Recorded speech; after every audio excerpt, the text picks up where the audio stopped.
Bạn cùng phòng nhặt một chai nước hoa. Tôi ngửi thấy mùi hôi của Hoa Thạch Nam.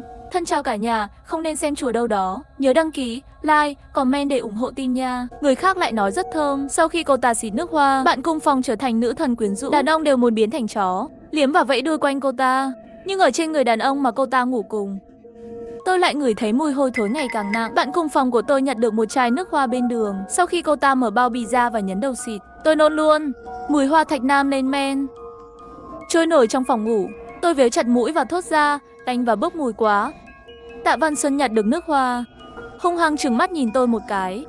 Cô không nhắm bảo tôi sẽ chết à? Cô ta gào lên. Nhất định phải để bạn cùng phòng khác bình luận cho mình. Mấy bạn nói xem mùi này có hôi không? Văn Mai vén lọn tóc xõa tung của mình, tiến gần miệng chai nói, thơm mà.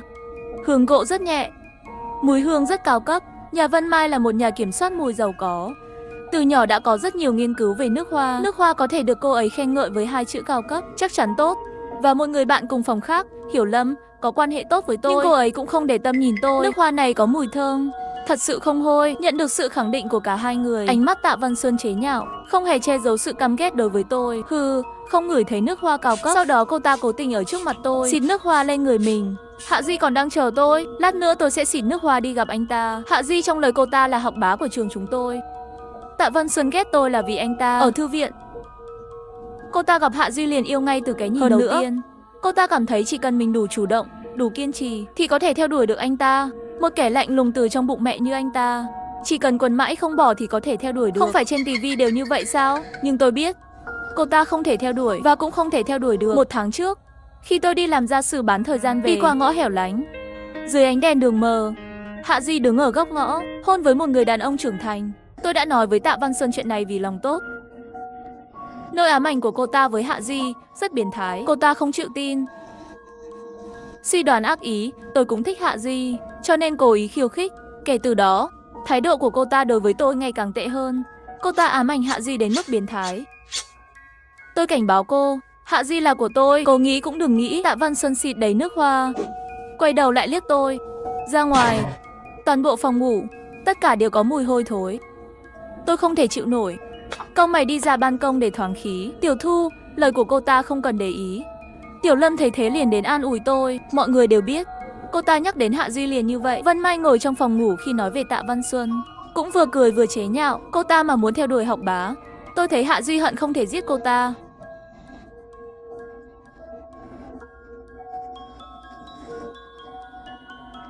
Hạ Duy rất ghét cô ta. Thay vì nói Tạ Văn Xuân kiên trì theo đuổi hắn, hay là cô ta quấy rối anh ta như một kẻ biến thái. Nói theo cách dễ hiểu, Tạ Văn Xuân chính là đứa con gái não tàn mơ mộng. Cô ta có thời gian đều đi học cùng tiết với anh ta, chụp ảnh anh ta ở phía sau lớp học và in ảnh thành thẻ nhỏ. Mỗi ngày trước khi đi ngủ đều phải hít lấy hít để cẩn thận trên giường. Niềm vui lớn nhất trong thời gian rảnh rỗi của cô ta đó là ảnh của hai người họ chụp chung trong Versi và khoe khoang trong vòng kết nối bạn bè rằng họ phù hợp như thế nào. Cô ta còn lên diễn đàn trường viết chuyện của hai người.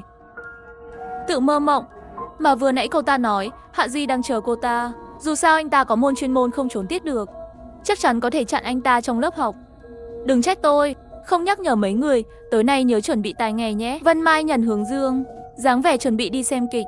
Tôi đã nghe bạn cùng phòng của Hạ Di nói rồi, học bá người ta bị quấy rối đến điên rồi. Hôm nay chuẩn bị làm rõ ràng với cô ta, lát nữa về chắc chắn khóc cả đêm. Nhưng không ai ngờ tới, hôm đó Tạ Văn Xuân một đêm không về. Sáng ngày mùng 4, mới sáng sớm cô ta gửi một bức ảnh vào nhóm ký túc xá, thấy rõ ràng là phòng trang trí khách sạn. Một người đàn ông khỏa thân bên trên, ngủ bên cạnh cô ta. Mũi đẹp trai, đường nét mượt mà, chính là học bá của trường Hạ Di. Ảnh này là ai chỉnh cho cô ta vậy? Giống ghê. Vân Mai đã dậy sớm để trang điểm. Người đầu tiên nhìn thấy ảnh không tin. Lúc đầu còn cố gắng phóng to chi tiết để tìm dấu vết của hình ảnh chỉnh sửa, nhưng rất nhanh, bàn chải trang điểm trên tay cô ấy rơi xuống đất. Bởi vì Tạ Văn Xuân lại gửi thêm một video Hạ Duy đang đứng cạnh giường, lười biếng mặc áo sơ mi. Không chỉ vậy, vài tiếng nữa, Tạ Văn Xuân và Hạ Duy đều gửi ảnh chính thức, còn nắm tay rất thân mật, thể hiện tình yêu trắng trợn trong lớp học. Mà học bá vẫn luôn tỏ ra chán ghét cô ta. Bây giờ ánh mắt nhìn Tạ Văn Xuân ngọt giống như chảy ra cả mật. Lạ thật, các cậu không thấy chuyện này lạ sao? Hiểu Lâm vẫn luôn cẩn thận. Cô nhìn quanh, nhỏ giọng nói, không chỉ có mỗi Hạ Duy, ánh mắt của những người đàn ông khác cũng rất kỳ lạ. Tôi cau mày. Vâng, tôi cũng để ý thấy. Ánh mắt của nữ sinh trong lớp nhìn Tạ Văn Xuân, ngạc nhiên và khó hiểu. Và con trai khi cô ta. Đó là sự thèm muốn trần trụi, hành động điên rồ của Tạ Văn Xuân. Cả học viện đều nghe thấy. Nhiều người trong học viện đều xem cô ta như một trò đùa. Đặc biệt là một số chàng trai cùng chuyên ngành. Họ đặt biệt danh riêng cho Tạ Văn Xuân, gọi là bà Xuân Điên. Khi cả lớp ồn ào, thích nhất là trêu ghẹo đối phương. Nếu bà Xuân Điên thích cậu, phải thành thật đấy. Nhưng từ khi Tạ Văn Xuân khiến Hạ Di yêu mình, cô ta đột nhiên biến thành người tình trong mơ của tất cả các chàng trai. Người đàn ông từng đổi biệt danh cho cô ta, bây giờ giống một con chó liếm gọi cô ta là nữ thần Xuân. Họ nói Tạ Văn Xuân tuy bình thường, nhưng toàn thân tỏa ra mùi nữ tính. Chỉ cần nhìn thấy cô ta, không thể không có trái tim yêu đương, muốn biến thành một con chó, liếm và vẫy đuôi quanh cô ta. Các nữ sinh đại học bàn tán về chuyện này. Họ cũng cảm thấy kỳ lạ, nhưng hoàn toàn không hiểu nổi.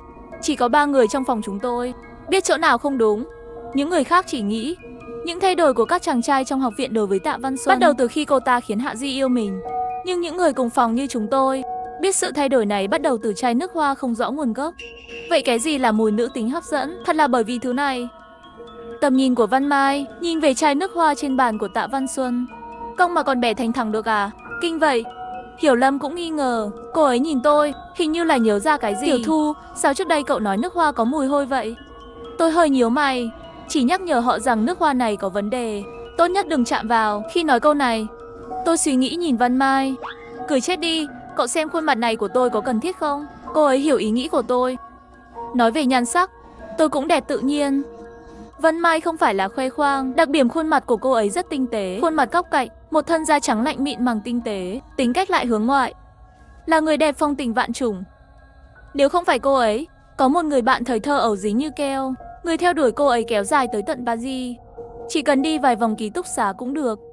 Không nói chuyện với mấy người nữa, tôi đi hẹn hò đây. Văn Mai tô son, mang theo túi xách đi tìm bạn trai thời thơ. Trong phòng ngủ chỉ còn lại 2 người, tôi và Hiểu Lâm. Tính cách của Hiểu Lâm là nhút nhát và hướng nội nhất. Cùng là học sinh nghèo, chúng tôi thường giới thiệu nhau.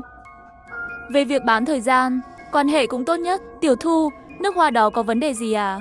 Tôi gật đầu chắc chắn. Một vị đạo sĩ từng nói với tôi, mũi của tôi rất đặc biệt, là mũi thông linh trời sinh, tương tự như mắt âm dương, có thể ngửi thấy mùi mà người thường không thể ngửi thấy. Tôi chắc chắn chai nước hoa đó tỏa ra một mùi sau khi lên men của Hoa Thạch Nam.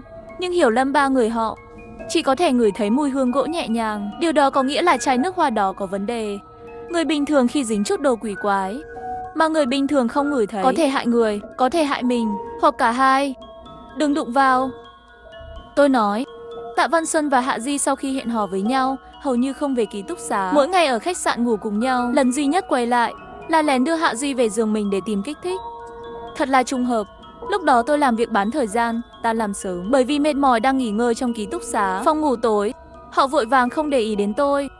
Tôi và Tạ Văn Xuân, một người ở trên, một người ở dưới, giường lắc lư, phát ra tiếng kêu cót két, cách nhau một tấm phản. Tôi bị động tĩnh của họ đánh thức.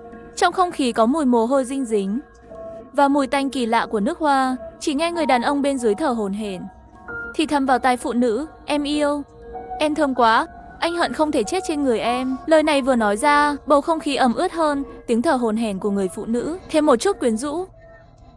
Tôi không muốn nghe live stream trực tiếp, liền bịt tai lại. Sau khi thính giác giảm đi, khứu giác bị phóng đại, trong một mùi khó tả. Tôi kỳ lạ ngửi thấy mùi mục nát quen thuộc. Vì nhà nghèo, tôi sống với mẹ tôi bên cạnh ngôi mộ trong làng. Không ai muốn mảnh đất đó.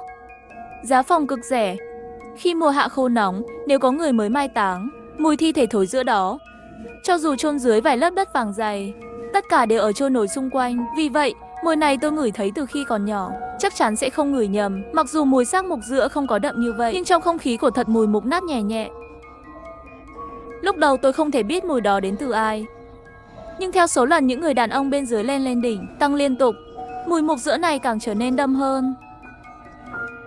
Sau khi hai người làm xong, lại thân mật một lúc, rồi nhặt quần áo lên, lặng lẽ rời khỏi ký túc xá nữ. Sau khi Tạ Văn Xuân đưa anh ta đi, trở lại ký túc xá và bắt đầu dọn hành lý. Nghe cuộc trò chuyện của họ, Hạ Di thuê một căn nhà gần trường, muốn Tạ Văn Xuân chuyển qua đấy thuận tiện hơn cho hai người yêu nhau. Vốn là vẻ mặt vui vẻ của cô ta, thấy tôi cũng ở đây, sau đó lườm tôi. Nhớ ra mình đã yêu nhau với Hạ Di rồi, cô ta bỗng nhiên đắc ý. đến gần tôi khoe khoang. Không phải cô nói Hạ Duy Công à?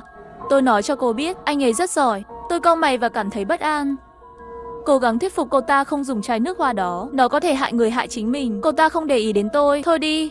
Cô ghen tị thì có. Cô ta dọn hành lý, chuyển ra khỏi ký túc xá, bắt đầu cuộc sống chung với đàn ông. Cuộc sống chung của họ rất hạnh phúc. Hạ Duy giống như người đàn ông tuyệt vời trong tiểu thuyết lãng mạn. Chăm sóc rất tốt với cô ấy, vô cùng tỉ mỉ, lúc nào cũng chứa đựng tình yêu chân thành và mạnh mẽ. Mặc dù không thể hiểu, nhưng mọi người đều cảm thấy Hạ Duy thật sự yêu cô ta.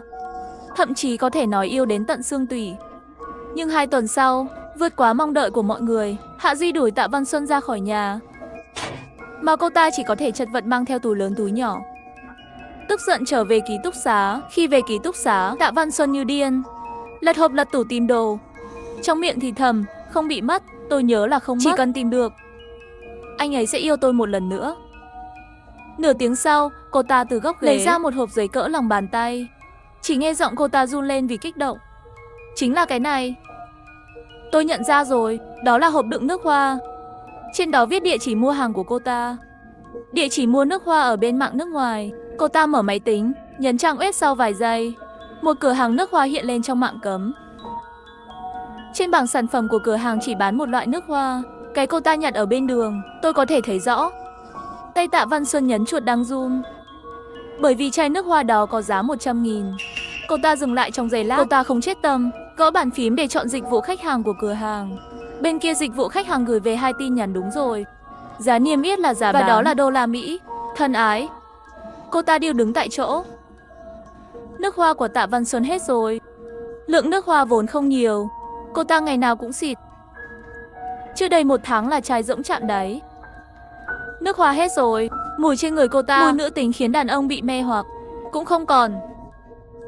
Hạ Duy lập tức thay đổi, chia tay với cô ta và đuổi ra khỏi nhà. Không chỉ vậy, sau khi ngừng sử dụng nước hoa, trên người cô ta còn phát ra một mùi hôi thối. Mùi kinh tởm quá. Sao cô bốc mùi thế? Vân Mai vừa vào ký túc xá liền không nhịn được bóp mũi. Phía sau cô là Hiểu Lâm cùng nhau đi ăn cơm, cũng nhướng mày. Từ ngày đó, mọi người đều giống tôi, ngửi trên người Tạ Văn Xuân mùi tanh của Hoa Thạch Nam, gây mũi và nồng nặc.